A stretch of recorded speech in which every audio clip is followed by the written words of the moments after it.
What this amendment does is takes out the cap that we are putting on the officers' compensation, which is an increase from where it was previously at $115,000 and taking it to $210,000.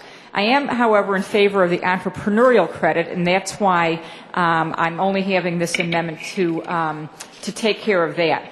You know, I really thought hard and long about whether or not to offer this amendment, but our urgent mission for all of us here is to create jobs and to try to get our economy back on track. And I haven't been convinced that by raising this threshold that we're actually able to do that with this very substantial change. Now, I know that a lot of arguments are made that we have to stand up for small businesses, and that by doing this, that we're going to be able to infuse more money that will be used for more jobs. And I haven't been able yet to make that connection, to put my arms around that. I'm a huge fan of standing up and supporting the small businesses in my district, but I really want to take a closer look at what their $210,000 salary really represents.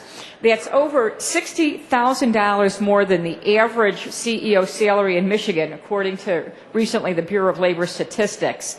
It's more than 4 times the annual average wage for police officers and 5 times what our firefighters make in this state.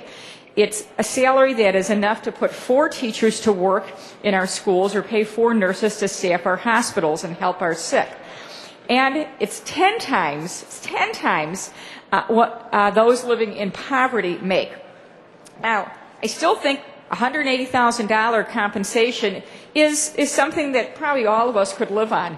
In fact, I know that there's an effort to reduce our salary, which is at $80,000, down by 10%. So, all of us that think that that's a good idea for ourselves may also want to take some of that thinking in terms of how we view officers' compensation. So I want to make sure that as we make job creation our priority at this time, we really also have to focus on those that are the poorest citizens and make sure that they don't fall further into poverty while we seek a solution for all of Michigan's needs. So it's not that I'm unhappy or don't want to consider being able to give more money back to higher wage earners, but right now this is not the right policy for our state, because this will leave another gaping hole in our state budget at a time that we're already making drastic cuts just to keep us afloat. So I'm asking that let's stand up for struggling families and individuals and struggling businesses and communities, but let's not take anything more away from an already depleted critical state budget, and acknowledge that the cap, that threshold at $180,000 that it currently is now, is a great living wage.